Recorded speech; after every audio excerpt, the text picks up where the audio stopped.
নিশা হলে মহানগৰীত সাৰ পাই সিন্ডিকেট চক্ৰ ৰাজহ ফাঁকিৰে দৈনিক সৰবৰাহ হয় খ খ শিল ভৰ্তি ডাম্পাৰ প্ৰথমে চাওকি দৃশ্য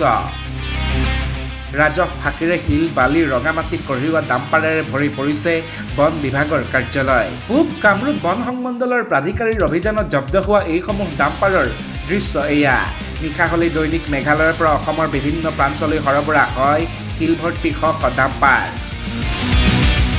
ৰাজহ ফাঁকিৰে এইসমূহ ডাম্পাৰে শিল সৰবৰাহ কৰাৰ বাবে আছে এটা বিয়াগুণ সিন্ডিকেট নেক্সাছ এই নেক্সাছৰ আঁৰত আছে সুৰেখা এণ্ড কোম্পানী মেঘালয়ৰ পৰা অসমলৈ অহা শিল ভৰ্তি ডাম্পাৰৰ পৰা নিতৌ সংগ্ৰহ কৰা হয় গুণ্ডা টেক্স এই টেক্স সংগ্ৰহ কৰাৰ আঁৰত আছে এটা বিশেষ চক্ৰ বাৰ্তাইনীৰ হাতত আহি পৰা তথ্য অনুসৰি এই চক্ৰ নিয়ন্ত্ৰণ কৰে সুমন ভূমি ৰাজ আগৰৱাল আৰু জনৈক বছ তিনিজন চাৰিজন মানুহ মই যে ক'লো সুৰেখাই গোটেই আমাৰ চিষ্টেমটোৱে বেয়া কৰি পেলাইছে দুখন চাৰিখন দেখাবৰ কাৰণে লাগে সেইটো কাৰণে আনিছে যদি আনে ন গাড়ী নধৰিব মই আপোনাক ক'লো বশিষ্ঠ অফিচ ভৰ্তি হৈ যাব সন্ধিয়া সদায় বজাৰ হয় আমাৰ গোটেইখিনি ছিনিয়ৰ চিটিজনকে আদি কৰি চবেই সেইখিনিতে বজাৰখিনি কৰে কাৰণ চাৰিআলিত যাব পৰা চিটুৱেশ্যন নাথাকে ভিৰ থাকে ইয়াতে গাড়ী বজাৰৰ ভিতৰত সোমাই গৈছে মদ খাই ক'বই নোৱাৰে ড্ৰাইভাৰে কিন্তু কি কৰিব কওক আপুনি কাক ধৰিব বিট অফিচাৰক ধৰিব বিট অফিচাৰক যদি ফোন কৰোঁ বিট অফিচাৰক মোৰ হাতত নাই তেনেহ'লে তুমি কিয় আছা ভাইতে তোমাৰ যদি কামে নাই তোমাৰ যদি ৰোলে নাই তোমাৰতো এটা তেনেহ'লে তুমি থাকি লাভ নাই ন তুমি হেণ্ডঅভাৰ কৰি দিয়া এতিয়া এখন গাড়ী ৰয়েল মেঘালয়ত কাম হয় মেঘালয়ত ৰঙামাটি কাটিব পানী ভুগিম আমি ৰয়েলটি নাপাম আমি সেইটো কেনেকুৱা ধৰণৰ কথা আপোনালোকে ৰঙামাটিটো বন্ধ কৰি দিয়কচোন যদি কোনোবাই ৰয়েলটি দি কিনে কাটিছে তাত আমাৰ মাত মাতিব লগা নাই কিন্তু এইটো 2 নম্বৰী কাৰবাৰ ন ডাইৰেক্ট আজি আপুনি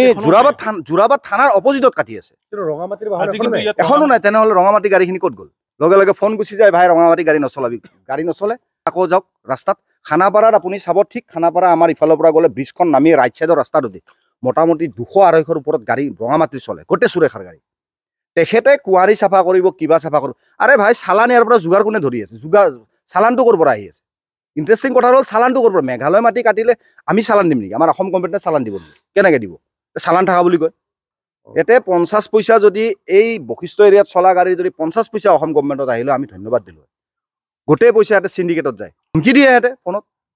কিমান বাৰ ধমকি দিছে আমি কেছ কৰোঁতে আমাক ধমকি দিছে কিয় কেছ কৰিছে তাতে আমাৰ ইয়াতে ব্যক্তিগত স্বাৰ্থ নাই ইয়াতে পাব্লিক ৰিলেটেড কাৰণ আপুনি মনফৰ্ট বুলি এখন স্কুল আছে চাব আমাৰ ইয়াৰে মোটামুটি অসমত পৰে আমাৰ মনফৰ্টখন কিন্তু যোৰাবাদ হৈ যায় মনফৰ্টৰ যোৱা বছৰ ল'ৰা ছোৱালী 7টা বজালৈকে ঘৰ আহি পোৱা নাই যি ল'ৰা ছোৱালী 4 বছৰ 5 বছৰ বয়স আপুনি ভাবক 7টা বজালৈ কেক খাই কটাইছে পানীৰ ওপৰত গাড়ীৰ ভিতৰত কেক খাই কিনে কটাইছে সময় ঘৰত আহিব পৰা নাই কাৰ ভুল কাটিছে যোৰাবাদ থানাৰ অপজিটত চব গোটেই ৰঙামাটি কাটিছে আপুনি নলাকেইটাত যদি বাঁহ এডাল পুতি কিনে চাই আপুনি বাঁহডাল সোমাই নাযাব ইমান মাটি গতিকে পানীটো ক'ত যাব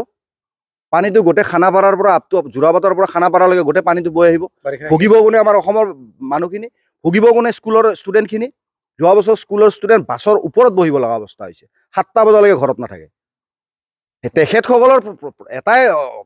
খুব ভাল অভ্যাস কি বাৰিষা পানী আহিল সিহঁতে ওপৰত উঠি গুচি গ'ল কিন্তু টকাটো কামালে সিহঁতে মোটামুটি আমি এনে এটা অনুমানিক আমি এটা ইনভেষ্টিগেশ্যন কৰিছিলোঁ ইয়াতে আপোনাৰ 250 মান গাড়ী চলে শিলৰ ৰয়েলটি তেনেহ'লে আমাৰ অসম গভৰ্ণমেণ্টে কিমান পাব লাগে অসম ফৰেষ্টে কিমান ৰয়েলটি পাব লাগে বহুত হিউজ ৰয়েলটি পাব লাগে ক'ত যায় ৰয়েলটিটো পকেটত ইয়াতে আপোনাৰ প্ৰটেকশ্যনত থকা পাৰ্টিৰ পকেটত যায় বিট অফিচাৰৰ পকেটত যায় আৰু কেইটামান বিট অফিচাৰ আছে আউটছাইডত সেইকেইজনো আপুনি গোটেইকেইজন বিট অফিচাৰক চাওক আল্টিমেটলি আপুনি গৈ দেখিব 5 বছৰৰ পৰা 6 বছৰ আছে অভিযোগ অনুসৰি অসম চৰকাৰৰ বিশেষ 3টা বিভাগৰ আশীৰ্বাদত উঠি ৰজা বহিৰজা সুৰেখা এণ্ড কোম্পানীৰ লগতে এইটো চক্ৰ পৰৱৰ্তী প্ৰতিবেদনত ফাদিল হ'ব ৰঙামাটি সৰবৰাহ আৰু মেঘালয়ৰ শিল চিণ্ডিকেটৰ আঁৰৰ A to Z তথ্য নিউজ ডেস্ক ৰিপৰ্ট বাৰ্তাইনী।